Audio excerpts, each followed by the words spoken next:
Oi, gente, eu estou com enxurrada de boas notícias e notícias que devem estar fazendo o bolsonarismo e o trumpismo chorar muito. Eu vou não apenas trazer as notícias, porque isso daí qualquer pessoa poderia fazer, mas eu vou analisar as notícias, não é? Primeiro, o governo Lula ele vem de uma sequência de boas notícias, né?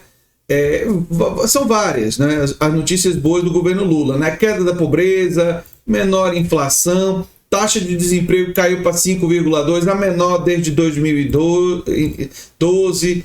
Aqui, ó, Brasil termina o ano com ótimas notícias, com recorde na economia, né? Número de pessoas com carteira assinada, quase 40 milhões, rendimento médio cresceu e por aí vai. Essas notícias muita gente já sabe. Mas e o Ibovespa? O principal índice da Bolsa de Valores, que marcou uma máxima histórica gigantesca, né? Está sendo chamado, ó, no seu dinheiro, foguete não tem ré. Ibovespa quebra novo recorde, entendo que impulsiona. E aqui no seu dinheiro, eles estão parcialmente certos. Parcialmente certos. Parcialmente certos. Ele diz, o impulso veio de um forte fluxo do capital estrangeiro para os mercados emergentes em meio a uma rotação global de dólares. Ou seja, o povo está largando o dólar, né? Aqui, ó. O movimento tem favorecido o nosso índice e reflete o aumento da aversão ao risco em relação ao mercado estadunidense. Não gosto da expressão norte-americana. Com investidores reduzindo a exposição e promovendo a venda de títulos do Tesouro dos Estados Unidos. Os Treasury, especialmente os Treasury Bonds, né? O que acontece? As pessoas estão avaliando que o risco nos Estados Unidos, por causa de um fascista, neofascista, que está ameaçando guerra, é muito alto, é instável, e dólares, investimento em dólar precisa diminuir. Isso levou a uma disparada não só da Bolsa Brasileira, mas do ouro. O ouro disparou e renova recorde, né? Nova máxima histórica apoiada pela retomada do chamado sell, vender, American Trade, em que investidores vendem ativos dos Estados Unidos, principalmente o dólar e títulos do tesouro, e compram ativos mais seguros. Agora, num cenário mundial onde o dólar deixa de ser seguro, o que está se tornando seguro? Ouro, prata, outros metais, aqui ó, não é nem só ouro, ó, ouro, prata, ações brasileiras. Mas por que as ações brasileiras estão sendo consideradas seguras? Porque os números da economia brasileira em desemprego, em emprego, em inflação, todos esses números são positivos. E em breve, guardem isso daqui. Pode guardar. Porque eu tenho um índice de acerto alto nas previsões. Então vou fazer uma previsão aqui, né? Não acerto 100%, mas tá perto, viu? Isso continuando, e deve continuar por mais algumas semanas, esses valores altos, e combinando com o fato de que os números brasileiros são positivos, a taxa Selic vai começar a cair. Guardem essa informação. Faz um print do vídeo, né? Aí quando a taxa cair, pode dizer, André tinha razão. Vai acontecer. A taxa Selic vai começar a cair.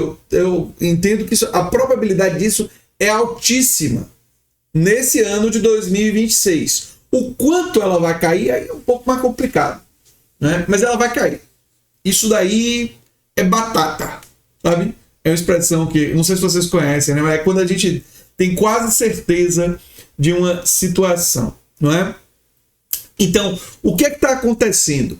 O mundo está avesso ao dólar porque o dólar se tornou inseguro, se tornou um investimento perigoso. Não dá para confiar no governo dos Estados Unidos. Isso tem um efeito em outros lugares.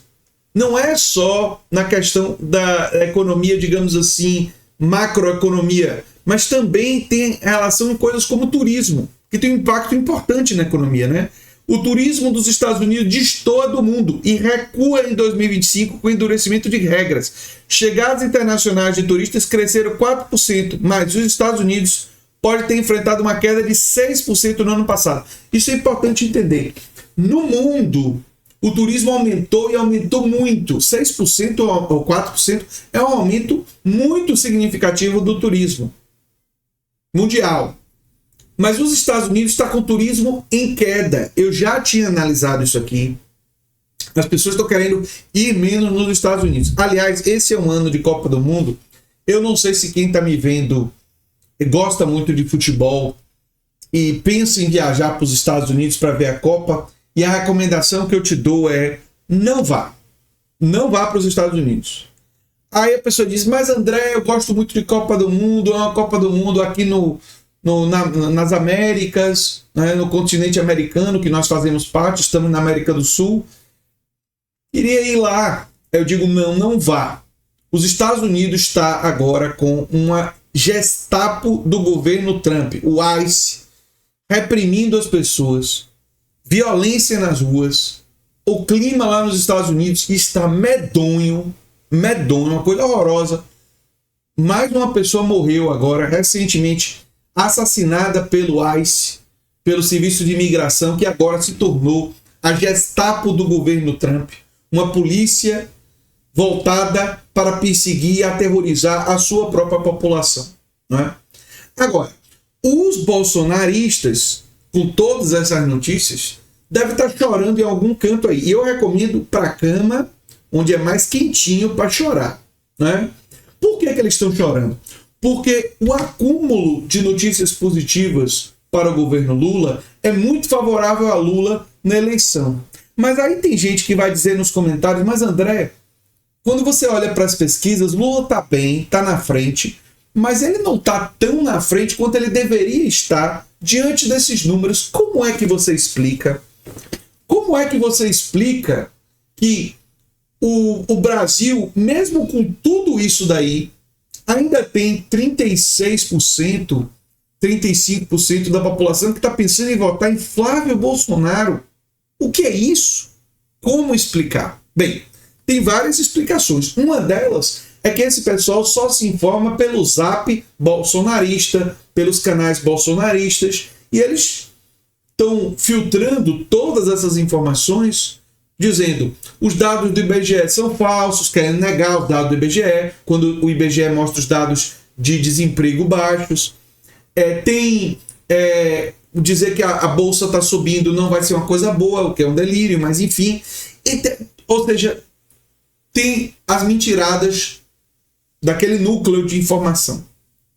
Mas tem uma outra coisa que explica não só o eleitorado do bolsonarismo, mas explica, digamos assim, uma parte da classe trabalhadora está desiludida, não está assim entusiasmada em votar no governo, apesar desses números. E apesar das iniciativas do governo em diminuir seus impostos, tirando o imposto de quem ganha até 5 mil e diminuindo o imposto da classe média, o que é o seguinte, é que o capital, embora os dados sejam positivos, o capitalismo está em crise.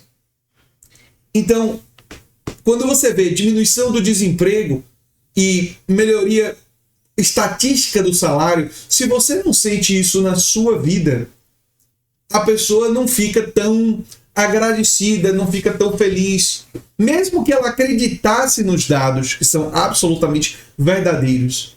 Quando ela não sente na própria vida, isso não tem um impacto tão significativo eleitoral. E o capitalismo mundial está em crise e está com um processo de concentração de riqueza.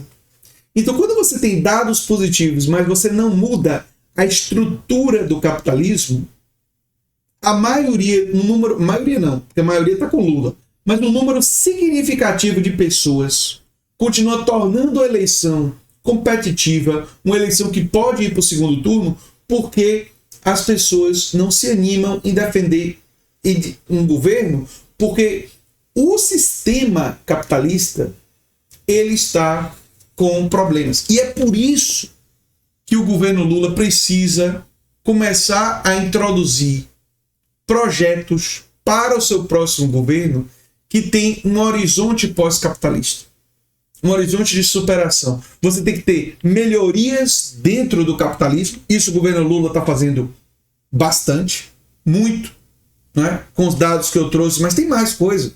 Eu falei da isenção, mas tem programa para tornar a energia elétrica mais barata para a família pobre, o Vale Gás, que está sendo expandido, né? No passado tinha feito Bolsa Família, Luz para Todos, expandindo a energia elétrica. Ou seja, tem várias iniciativas. Agora o pé de meia para estudantes. Ou seja, se a gente fosse falar aqui tudo, estão muitas iniciativas. As melhorias com políticas focalizadas dentro do capitalismo já está sendo feito. O passo seguinte é tentar ampliar as melhorias dos grandes sistemas universais de saúde e de educação e de segurança. Esses três, fundamentalmente. Investimentos em infraestrutura estavam acontecendo. Viu a nova PEC de aceleração do desenvolvimento e tal. Mas precisa ter um horizonte pós-capitalista. E eu defendo que isso seja construído através do fortalecimento das cooperativas. Mas, apesar dessa necessidade, por causa a crise do capitalismo torna as pessoas não sentem essas melhorias todas de forma imediata, né? É meio que inegável que os dados são positivos e que, a continuar assim e a ter queda de juros e aumento da atividade econômica, o que deve acontecer, as chances da reeleição de Lula são muito, muito grandes. E aí o bolsonarismo, o Tarcísio e outros da extrema-direita estão chorando aí pelos cantos, estão muito preocupados. Estão muito preocupados porque sabem que vão ter um caminho mais difícil a percorrer nas eleições, né?